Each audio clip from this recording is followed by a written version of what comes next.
6 ways to avoid interviewer bias. Humans unconsciously employ likability, comfort and likeness to make employment decisions.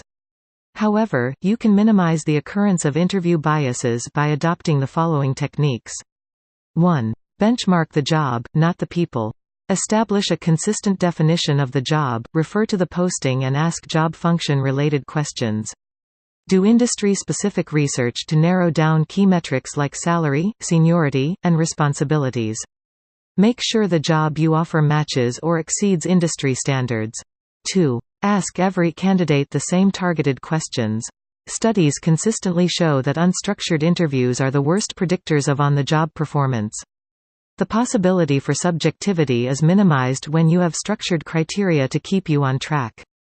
So, ask pointed questions. These questions should be based on job-related competencies. 3. Don't be the only interviewer.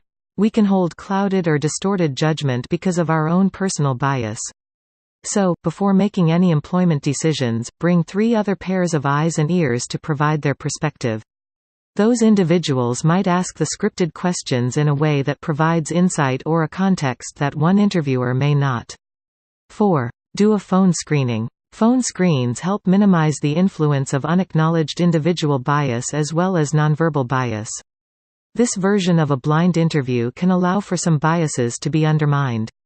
When you can't see a candidate, you don't have as many irrelevant physical features to assess. 5. Don't rely on memory. Memories are interpretations of the past, not hard facts.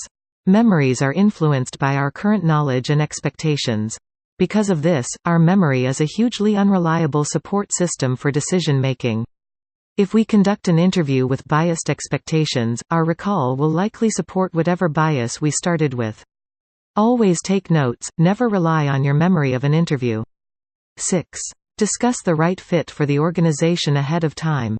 When employers interview a prospective employee, they often consider whether the candidate is a good cultural fit.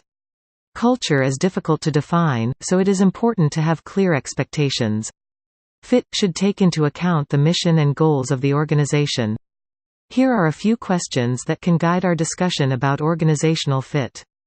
Can the candidate express competencies that support the mission of the organization?